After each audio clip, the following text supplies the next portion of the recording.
Well, another primary election has come and gone, but this past cycle brought big changes to Baltimore City Hall. This morning, we sit down with some of these new leaders, their plans to move Baltimore into the future. Hi, everyone. I'm Jason Newton. Welcome to 11 TP Hill. Baltimore City voters, they made their voices heard, and those voices in many races called for change. Whether it's from the leader of the Baltimore City Council to leaders of individual districts. This morning, we are joined by the newly elected member to the Baltimore City Council. That is Paris Gray. Also, Zach Blanchard will join us, and the Democratic City Council President nominee, Zeke Cohen. And he is joining us first this morning. Good to see you, man. Great to see you too. How you been? I'm doing well, man. Tell me about the effort to get to this point. I mean, you could tell you were everywhere for months running this race. Look, we just felt blessed to get to really traverse the city and just hear from folks in every neighborhood, north, south, east, west. And what I found so inspiring is just the way that people love this city, right? Even if they're feeling frustrated, even if they have issues with government, there is just this fierce protectiveness in our neighborhoods where folks just feel like you don't mess with Baltimore. And that got reflected in our campaign.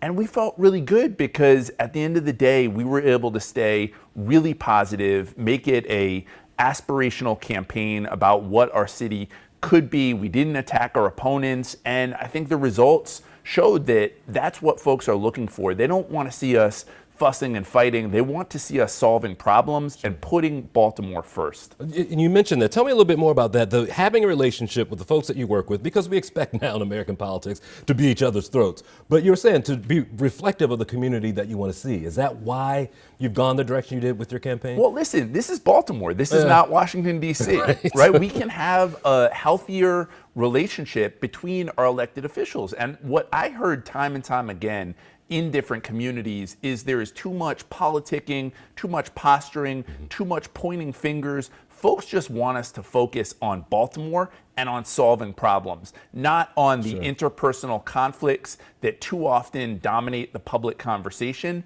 And so my entry point into this work is I have a great relationship with Mayor Scott and enormous respect for what he's been able to do.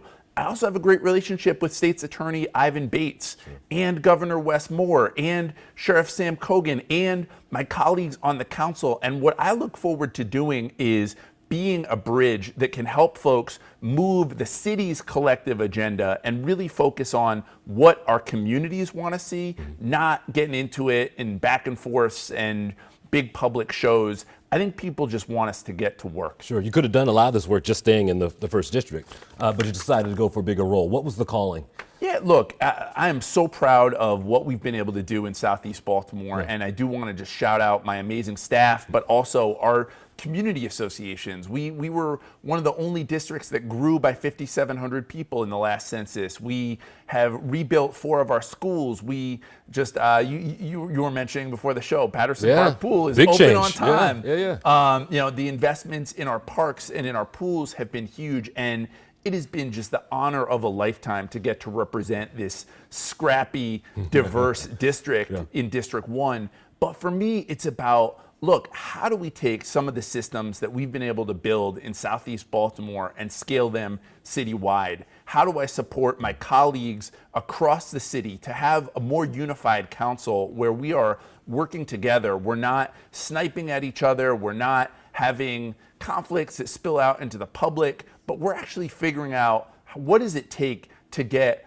true, sustained, meaningful investment into the pockets of our city that have too often been left behind. That's what we did in District 1. That's what I'm looking forward to doing citywide. All right, let's talk about some of the work. I think a lot of people want city services to be a little better, whether it's their trash, whether it's public safety. I'm sure there's a laundry list that you heard along the campaign trail. What needs to happen for folks to feel a little bit better about their hometown? Yeah, no, and that's so true. I mean, we know the challenges in Baltimore, but for me, number one is the council has a real role to play in oversight. Right? We want to specifically go after these long-term systemic issues, crime, education, trash, all of these issues where we know the executive, the mayor, is in charge of the agencies, but the council has a real role in holding them accountable to deliver better outcomes. And I think that is something that you can look forward to in your next city council is seeing a real focus on the data, the details, and making sure trash gets picked up on time. Making sure, look, each summer we know it's going to be hot at a certain time. All of our pools should be open. Sure. And I was proud that all 6 of the park pools this summer, we worked with Rec and Park, and I give the mayor a lot of credit. All the pools, the park pools are going to be open. That should be every single year. For me specifically, you know I'm a former educator, and I have a kid in Baltimore City Schools and one that's coming right behind her, making sure our schools are all producing great outcomes. And for me, that is going to start with, we should have universal pre-kindergarten in this city. We know that 0 through 5 children's brains do the most amount of development.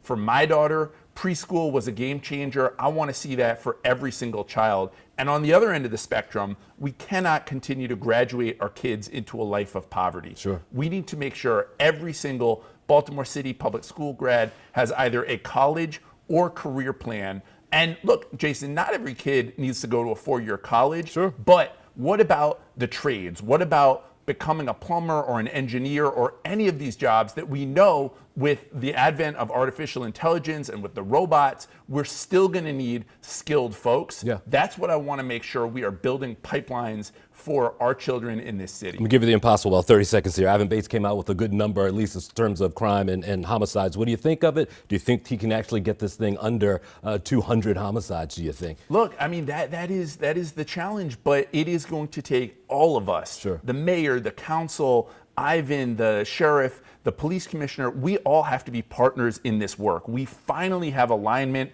with our folks in Annapolis, our great governor. Sure. This is the moment for Baltimore to win. And I'm just looking forward to working with the state's attorney and all the other partners and our communities to make sure we are the safest city in America.